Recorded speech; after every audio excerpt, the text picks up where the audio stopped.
Fatmah. How are you? I'm doing great, Yusra. How are you? I'm fine. For how much time, Fatmah, we've been scheduling, rescheduling, doing the thing. And now, hopefully, alhamdulillah, we're going to make it today, inshallah. Absolutely. That's the plan. How was your day, Fatmah? How was everything going on? Well, I don't know. I think back in Tunisia, you've got Sunday as a weekend. Is it? But over here, on Sundays in Saudi Arabia, we actually work. So it's the Oh, first day of the week, and the oh. first day of the week is always the most unpredictable day. It's never planned. You never know what surprises are in for you and what's going to happen next. People dealing meetings, people popping up for meetings, unscheduled meetings. Henceforth, the usual scheduled time between us had to be postponed to 8 p.m. I'm sorry. I guess it's your Sunday is our Monday. So I understand. Exactly. Oh, Exactly. That it is what it is. Yeah. So Sunday we go back to work and it's like the first day of the week and everything is chaotic as usual. So thank you so much for accepting the invitation, and thank you. It's an honor for me to have you as my guest. And we do see each other interact in other occasions, but today is very special. And I'm so very happy because you're my guest for the new season of the new Kaizen and Ikigai. I'm blending both now podcast. Great. And I'm glad to have you, Fatma, as my first guest for the third season. Wow, the honor is all mine. Really, I mean, being the first guest for this combined theme is an honor. Thank you so much for having me. Thank you. The pleasure is all mine. And I would like to introduce you and then introduce the theme to whoever is watching or listening to us. So, Fatmah Azam Ali, correct me if I'm mispronouncing your name, Fatma. You're It's doing fine. great. Is one of the super women in the ELT and TESOL field. And I like Fatma's energy so much. And I'm going to tell you when was the first time I noticed Fatma. I noticed you as a powerful, superwoman, public speaker in Toastmasters through the posters. Yes. And I noticed that you like coffee, isn't it? Oh, I love everything about coffee is love. So, Fatma, I'll let you introduce yourself in a better way, more in details. Who is Fatma? And the floor is all yours, Fatma. Thank you so much, Yusra. Well, Fatma is a person, is a mom. She is a wife. She's a daughter. She is a friend. She is a colleague. She is everything else that the people would want her to be. She would be there for them. But apart from everything else, Fatma is an entity in herself. At least she tries to. So I'm going to do a very different kind of an introduction for myself. So It this is. is me. I try to be original, the person who I am. I do not really like to pretend to be somebody else. So I prefer to live my dreams. Now, who would have thought that someone who just kept dreaming about having professional development in Saudi Arabia back then, but when I started teaching, it was in 2007. And when I started teaching, we actually did not have any professional platforms in Saudi Arabia as such, except British Council hosting random not webinars. There was just some seminars we would have back then. And I was feeling so aloof, and I felt that frustration from a lot of other teachers. Hence, Master English came into being, and I'm the vice president of uh, Master English Education and Training in Saudi Arabia. It's a center that is exclusively involved with the professional development programs, with corporate programs, and we also deal with education conferences, workshops, and anything that would assist in the development of a person in particular. Now, Apart from that, I'm also the president of KSAALT TESOL. Even that is a journey. So Master English started happening, and then KSAALT TESOL, which is a non-profit organization in Saudi Arabia, that happened.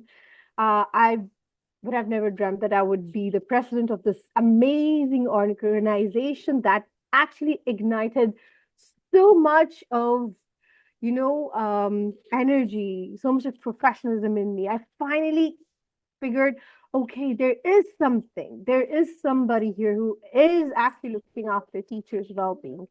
So henceforth, I'm the vice president of Master English Education Training and the president of KSAALT TESOL, the program director of the postgraduate programs, and now we are starting our new Toastmasters Club over here in Saudi Arabia as well. Kudos, congrats, Fatma, for all your milestones. And actually, I've noticed that burning desire, that flame, that passion for what you're doing. And I'll tell you a little secret to whoever is watching us. Actually, the guests and whoever shows up on the Ikigai and the KaiZen podcasts, there are people who really are being chosen, according to those skills. That's something special. That's something unique. I do believe that everybody's unique, but that there is that extra factor, that extra thing that people bring on the table, the impact that they leave on other people's lives. And I've noticed this with you, Fatma. And I'm happy today to be exploring all of these together with the Ikigai and the KaiZen podcasts. And thank you again, Fatma, for accepting the invitation. Pleasure is all mine. Thank you. So I will introduce in a nutshell the concept to whoever is watching us for the first time. Ikigai and Kaizen, both of them, they're two Japanese concepts, but let's say, why? Why did I choose these two concepts? So I'll tell briefly the story, just like what I did in the Toastmasters, meeting and speeches. Ikigai, that word is a life purpose, is what makes you really wake up in the morning and want to fulfill a fulfilling life, a good and happy life. And in Japan, they have discovered through research that people who do pursue their life purpose, they live longer than others. Whether, they do something related to their families, something related to their work, it's that happiness, that joy was the drive in essence, towards living longer than others. That is Ikigai. And as for Kaizen, I do remember very well that I used the turtle and the rabbit metaphor for this. Kaizen is just like whatever, it's not a race, first of all, and whatever route and itinerary you're taking, the most important thing is that you achieve your target. Whether slow pace, whether to sprint just like a rabbit, the most important thing is that just like you achieve your life targets. Now I've decided to blend both, and it happened, not a decision, let's say, but through Gabo, and he was the ex-president of the IATEFL Association. I invited Gabriel, for Ikigai and Kaizen, but then, things happened, very, very implicitly and unconsciously, we blended the two concepts together to talk about, because they're not dissociated for someone's life, talking about one's life purpose and about one's future and objectives. And Kaizen initially was a business concept, but then I've explored this concept with TESOL professionals, and now today with you. So it's a great pleasure, Fatma, to explore Kaizen, even like you're free even to talk about this if the concept goes beyond your personal life. Sure, that sounds absolutely amazing. And they do go hand in hand, Yusra. I don't think you can have a purpose in life unless and until there is a constant need for you to grow. And that is exactly what Kaizen does. It's all about, growing yourself in a way that works for you. We don't really want to mimic the idea, okay, I might pick some best practices from people. I would be impressed to actually adopt something, say, from Warren Buffett, for example, when, the way he deals with his, with his team and how he has made that multi-millionaire empire and how he still sticks to those goals. And then he has got a defined purpose as to where he sees his companies, where he sees his people. So they definitely go hand in hand. Of course, yeah, sure. And more than this, I've even went to like the extra mile. I've discovered even coaching with us. So now I think I've already shared some insights with you. I am taking different levels. Now I'm advancing in the ICF coaching, and I've discovered how intertwined they are. So I'm doing this as self-coaching and for my friends, whoever wishes to do this.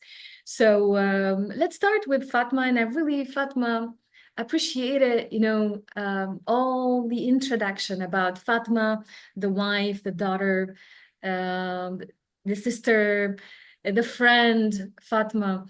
So let me ask you, Fatmah, first, at this particular moment, if we can scale a little bit, to what extent Fatmah is satisfied, happy about Fatmah's now situation, Fatmah's life. So up to 10, if you can really kind of measure this, what would be Fatmah's really satisfaction about what Fatmah is doing now?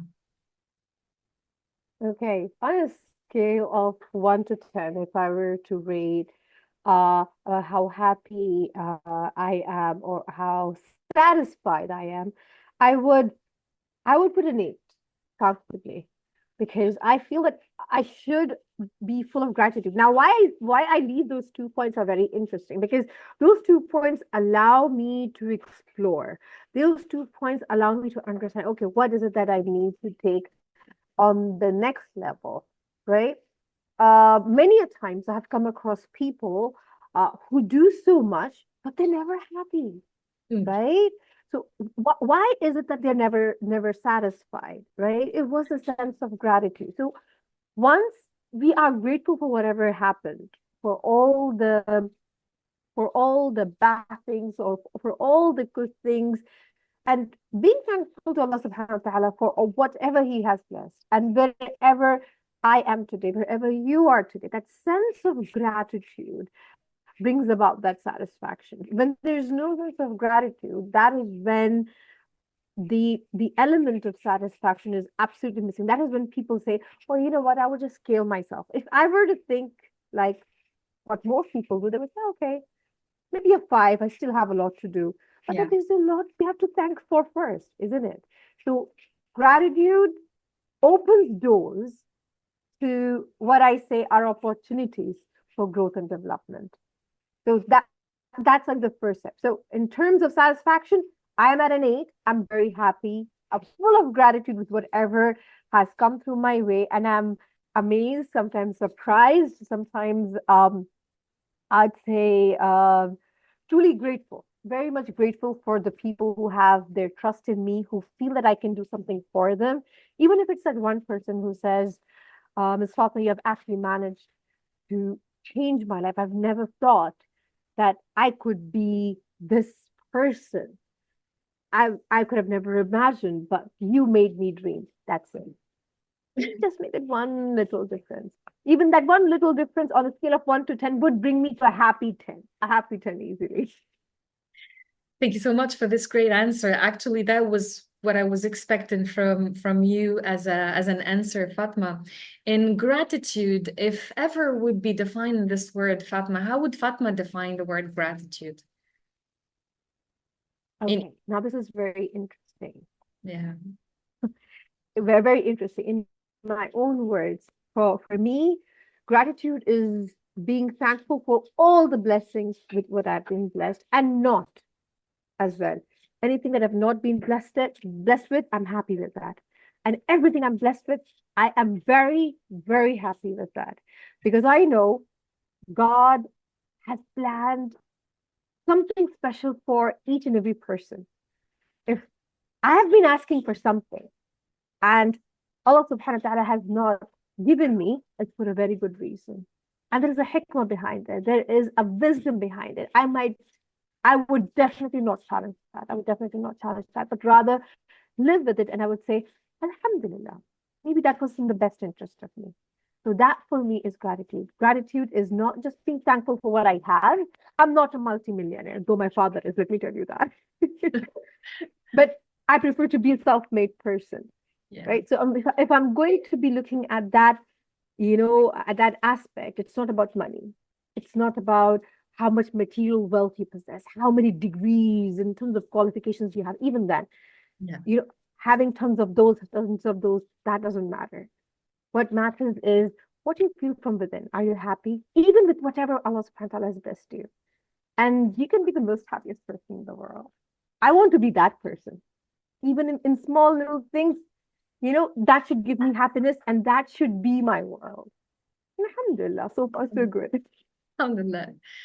If ever I would ask you, Fatma, to name up to three things, four, five, like regardless of the number, the things that Fatma is grateful for now. Mhm. Not necessarily, Um, great to interrupt you, not necessarily material things, because we mhm. said that gratitude is not necessarily for ownership of things or degrees, whatever. So according to your own perception, Fatma. Okay, according to me, I'm grateful to my Lord, to God, Allah subhanahu wa ta'ala, for actually bringing me into this world. Number one, finding me worthy of helping people. I'm I'm absolutely grateful. I feel there was this one point in my life I felt that I just can't be anything or anybody. I'm absolutely grateful for that, for the person Allah subhanahu wa ta'ala has made me. Yes, I'm not the most perfect person, but I try to be. And and people acknowledging whatever little or more I do for them, I'm truly, truly, truly grateful for that. So these are my three biggest blessings if I'm looking at myself. Family wise, I'm blessed with the best husband, with the best kids in this whole wide world. I just would not take it otherwise. I feel I'm beyond blessed. Alhamdulillah. Alhamdulillah. And for the colleagues and for people like you, definitely. Thank you so much. Thank you so much. That was actually my next question because I wanted to list out a few things that I'm grateful for you. Mhm. Ever since I've known you, Fatma, and allow me really to share this. Ever since I've known you, Fatma, you were an inspiration at the level of professionalism, at the level, of punctuality, at the level of leadership, at, at different levels, I really appreciate, your speeches, your good sense of humor, your ability to go towards the other people, without judgment, without, so that everybody who deals with Fatma feels very safe. So these are the things that I'm grateful for. So, and then, I'm really grateful for that energy, Um for instance, I can recall, few meetings that we attended together within the Toastmasters, Dubai Legends Toastmasters. And I still remember, the stickers, presentation, the stickers speech, all the stuff that you do. There's nothing that Fatma can do, and you're not disappointed. That's the point. So I'm grateful Alhamdulillah. for this. Yeah, you deserve to hear this. I'm also grateful for for presenting a good image about the Arab woman. And you're lead in that. You're presenting, uh, that independent, the leader woman, in all good aspects. So I'm grateful for this as well. And I'm talk honored. about, yeah, you deserve to hear this. I always wanted to say this, but I kept a lot of it, secret until Oh, today. We never got the chance really to talk that much. Yeah, thank you. But even the, the the little moments that we interacted, not little, we do interact on a regular basis, but within that particular context. But getting to know you more in conferences, getting to know you more maybe in while traveling. So that's the thing really that I really plan to do, maybe to explore with Fatma as a friend and a colleague. So thank you so much love. And you deserve to hear this, Fatma. You're thank a you. role model. Yes. My cheeks are hurting, Yusra. with all the smiling. You're so I'm nice. Yeah, really humbled, really. I'm well, humbled. I'm like beyond humbled right now. this. And uh, just by being authentic, just by being yourself, you inspire others. You don't have to do anything. There's nothing extra. I think that's the best thing we can do to ourselves, the best favor actually we can do to ourselves, where we are not impersonating anybody, where we are not trying to copy anybody, but we are rather being our original selves and then marking our own, our own pathway. For me, the biggest trigger is that I don't know why this just keeps popping into my head that obviously, the life's end has to happen. So they say a lot of people or a lot of movies that I've seen, they say that before you pass away from this world, your life just flashes in front of you, like bam, bam, bam, like a fast reel. And what is it that you would want to see in that reel?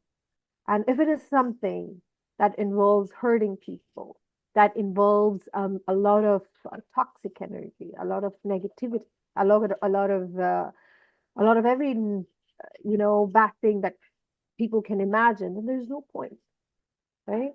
When I would like to see my life flash in front of me, where people love me, where people are happy with me, and so when I leave this world, there's a mark. There's a mark. It's a small one. I don't want a very big mark. I don't want the Hall of Fame or anything. No, just a small mark. And probably remember that one lady. People must have come across and say, hey, you would want at least to be like her, like 5%. Not the whole thing, just the 5% of her. She had some good stuff with her. That's it. You're doing it already. And that was actually my next question. Is like the Wow. interview is going to be a journey. Let's say just like a life book, your life in front of you, Fatma. We're going to just start from the beginning.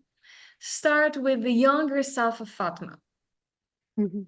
And Not that I'm too old. no, younger, a little bit, not that much. A little bit, a little bit. Yes. I'm not going to do just like Mamita. She asked you, how old are you? I still remember the You moment. don't want to. Yeah, you don't want to ask that. Yeah. She's lovely. And this is hi to Mamita. If ever she'll be watching us and You watching. should. She will, I'm sure about this, inshallah. So the starting point of, let's say, Fatma, the 10-year-old Fatma, Mhm. little girl Fatma. Mm. And now, going back to that moment, Fatma, if ever now you're looking right in front of you, you will be seeing Fatma, the 10-year-old Fatma. What will you be saying to her? That's a very, that's a beautiful question. To that 10-year-old Fatma, I would not just tell her anything. I would just go to her, look at her into the eyes, hug her, and tell her, life is not that bad. People are not that bad. Just take one step at a time, and you will be where you want to be. You will find your role model. You will find your icon. No need to be hopeless. No need to be heedless. You will find your pathway. Just stay positive and move on. That is exactly what I'm going to tell her. And I'm sure she would be so grateful that somebody like that had come into her life. And she would always remember that person who actually told her this. Because when I was 10 years old, it was a, I wouldn't, it was a challenging moment. There were a lot of changes going on. There were a lot of unpredictable circumstances. So all I would just want back at that time would have been a hug or somebody who would just say, Fatma, you're okay. You're doing great. Whatever. It's okay if you just get a 68% in math or 50% in science. Nobody cares.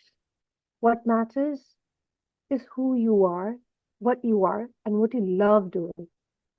Well, back then I loved food. I loved chocolates. So I would love to get that validation sometime. So Does this mean that that say the actual Fatma does not like chocolate, or is still do you still love chocolate? Our priorities have changed. Now, if I keep liking chocolates, I would just turn into somebody unrecognizable. So I've got a control on that. And now I'm more into the elite chocolates. I love chocolates, yes. Now, but I try a very different breed. Like try to go for the most expensive chocolates. You know why? Because because they're expensive, you're not just going to be keep eating it every now and then, right? So I just indulge in the chocolate fantasy when I'm really in the mood for it. I would just go to the most expensive place and I would go like, man, now I'm going to indulge in the true chocolate feeling, where I'm able to taste the different flavors of Belgian chocolates. Just recently I went to Vinci and I've loved my time there. It was very nice. I'm gonna take you in a trip, like I'm going to keep with the same theme. And now we're going into the chocolate factory. So Okay. the 10-year-old Fatma goes into Mm. that chocolate factory, yes. And she meets, the older version of Fatma, let's say the actual one. And let's say now we're inverting roles. What are the things that the younger Fatma, what do you think she could be grateful, since we're talking about gratitude, Hmm. to today's version of Fatma? Okay, so the today's version of Fatma. Okay, the 10-year-old is actually seeing the today's version of Fatma. In a Oh, chocolate she factory. would be very in a chocolate factory. Yes, she'd be very impressed. Is that really me? No way. Come on. It's I you was so and tough. you. Excuse me, Yeah, I was like, shall I check? Did I really understand really what you said? Could you please repeat, Fatma? I think we were disconnected a right, little. right, exactly. So you're telling me that the 10-year-old Yes, meets meets the current version current of Fatma. Fatma in a Yes, chocolate factory, in chocolate. right? Yes, right. Yes, she would be so happy. She would be insanely happy. You know why? I Because the 10-year-old Fatma was very chubby eating all the chocolate. And she would just say, if that is going to be my future, I'm doing great. I'm just going to continue what I'm doing. if she And would she's be very grateful, thankful. exactly. Thank you. If she would be grateful, for some skills that now the actual Fatma has learned, some of the skills, Mhm. what can she be grateful for?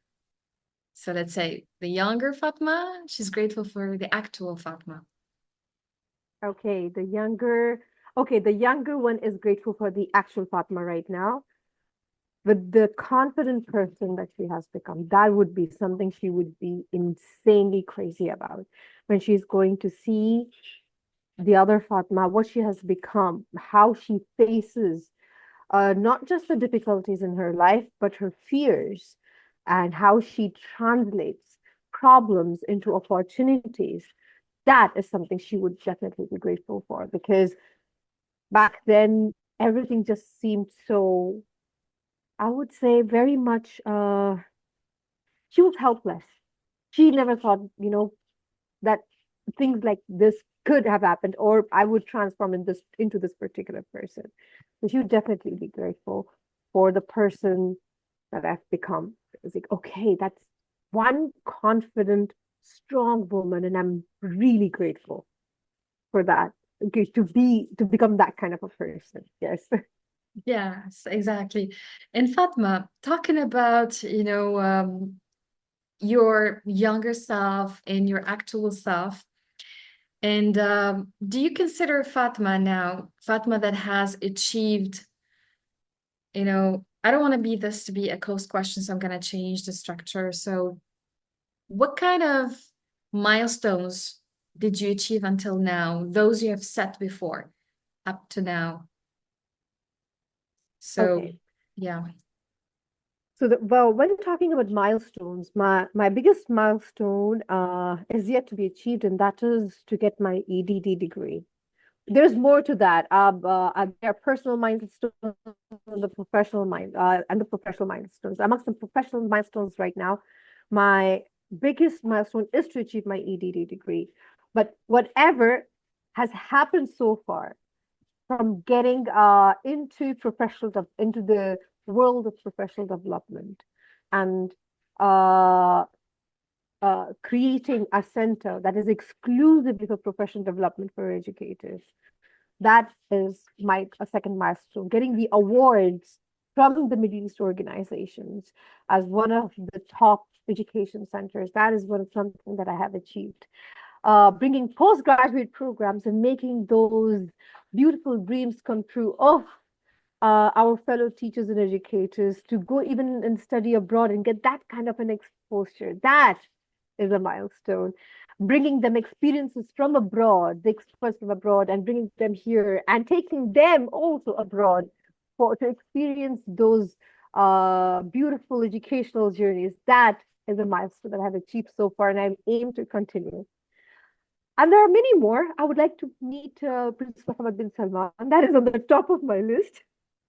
One day, I can always keep dreaming, right? So that will be also one of my biggest milestones. Inshallah. So, Fatma, talking about, the actual version of Fatma, can you tell us more, Fatma, about, you know, I'm aware of all the contribution that you made to the field of ELT, but do you recall any experience, where you've learned a lesson through, someone, and it was not meant initially to be a lesson at first, and you don't have necessarily to talk about the facts, but Mhm. especially in the TESOL field, with conferences. So what kind of outcomes, what did you learn from whatever you're doing, all of this? So what kind of, let's say, added value to your life from all this? With all my experiences, I think the field of education and teaching itself is pretty much underestimated. They feel, if you ask people all around, they're just going to tell you, oh, you know what, teaching is so simple. Believe me, that breaks me big time. If somebody tells me that teaching is easy, I'm ready to burst in any possible way. It is that bad. What I've learned throughout is that the teachers, they have professional portals and they have places where they must venture out for the professional development opportunities. The only reason why the educators are not able to do that is because it's not being made mandatory for them. So for them, working from 7 to 2 or 8 to 3 is the only thing that's on their minds when there's so much they can go out and explore. And I have done that. I have constantly, I was being reminded that okay, the engineers, they need CPD to renew their licenses. The doctors, they need their CPD to renew their licenses. I said, why not teachers? Teachers should set aside an appropriate amount of PD hours, or which is not necessarily supposed to be a part of the contract, but something that is supposed to be a part of your self-development. So this was the value added knowledge that I basically gained throughout my 19 years in this profession, that even educators, they need to go out, they need to go out of their comfort zone, they need to venture out, they need to try out new things, right? And for that, it is absolutely important that they themselves put the effort. It does not necessarily have to be your employer pushing you to do something. So this was a lesson I learned very fairly early, which I enjoyed, and I keep sharing it with everybody as well. Yes, exactly. And that was actually what I'm going to ask you now, Fatma. If ever you want to give a piece of advice to someone who's interested in the TESOL profession, who is, just stepping the very first steps in the profession, and do not know from where to start. So how can they do things? What can they do exactly? What's the importance of CPD? More like a reel. I feel like I'm in a movie or something, like a It is. celebrity star. Ah, Nobody knows actually about the magic word that I say backstage, which is 3, 2, 1, action before we start. So now they know. Yeah, that's the best part. You just feel like, oh my God, You ready? I'm live.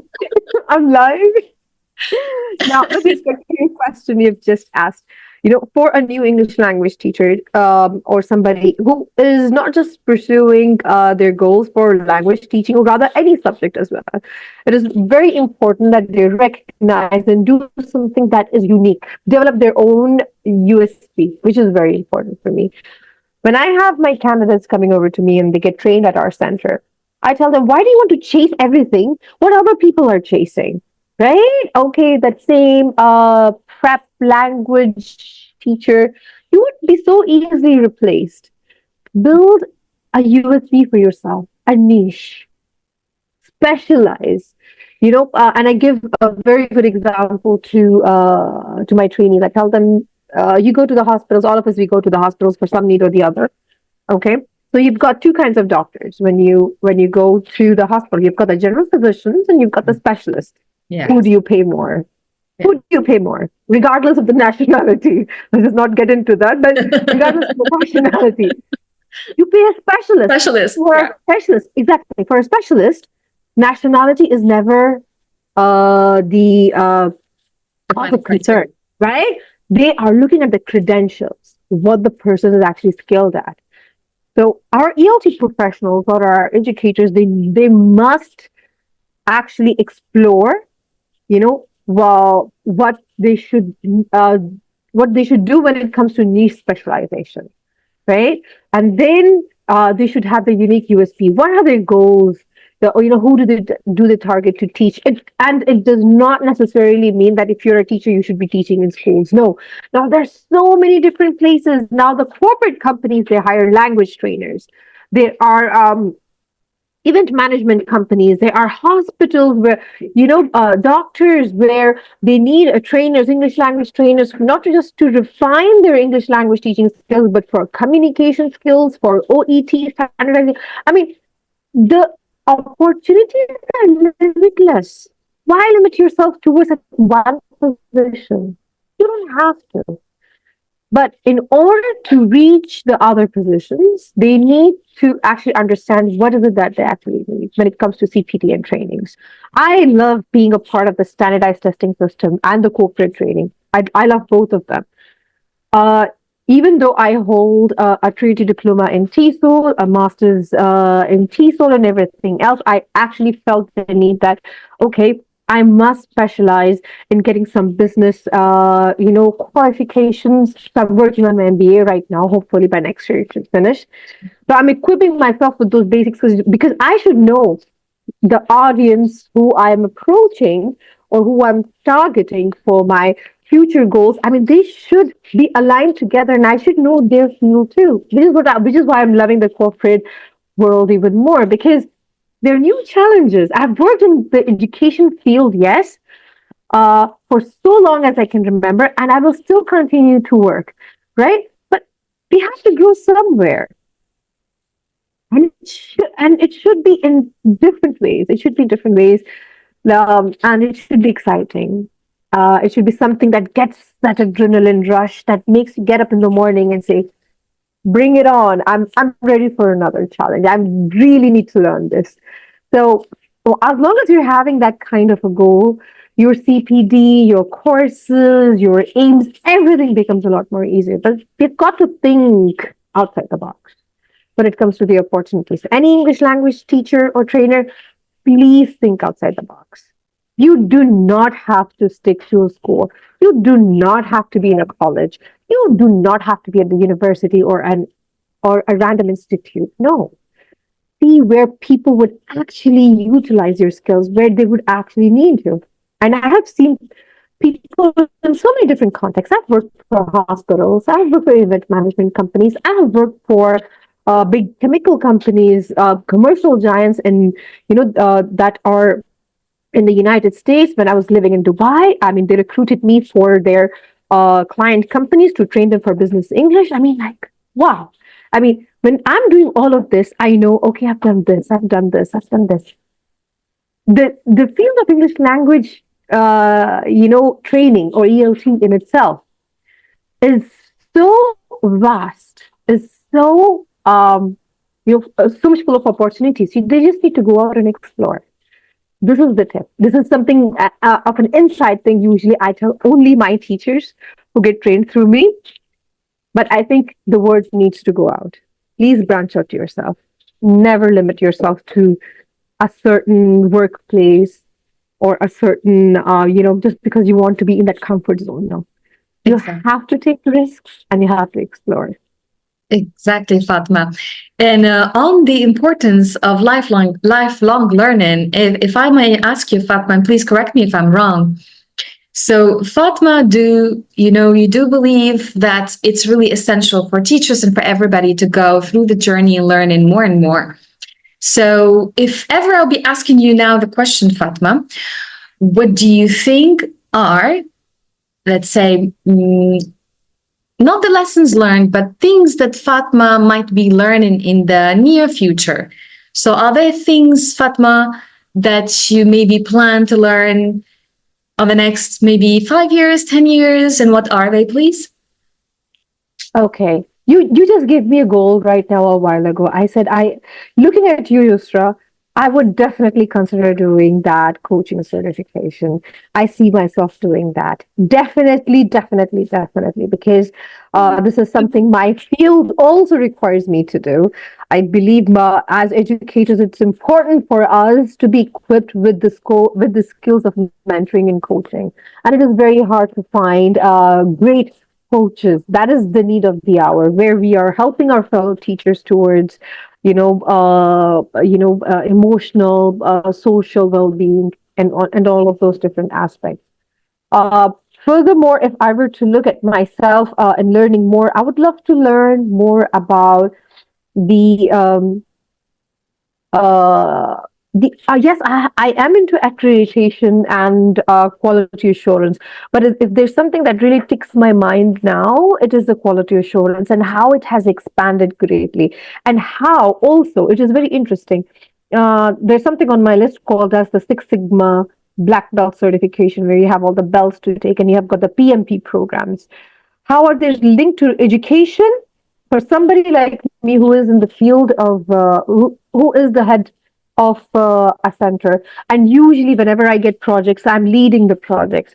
For someone like me, it is important that we have the essential project management skills, and we are acing in our work just like the corporate companies they do, even in the education sector. So I'm looking at Six Sigma.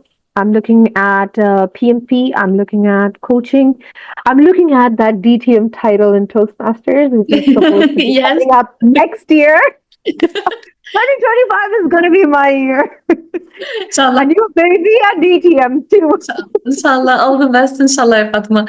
And when it comes to all these goals, Fatma, do you have in mind, the resources that you'll be needing? Maybe did you start exploring the things or kind of? Yes. Oh, yes, I have. Yes, for the PMP and for the Six Sigma, I have shortlisted 3 institutes already. And I'm just trying to juggle up some work. As I just told you, I'm expecting a baby in the next Congratulations. 3 months, inshallah. Thank you. So once I deliver, inshallah, business, that is the first thing on my list that I have planned for. Now for the coaching program, I'll come back to you.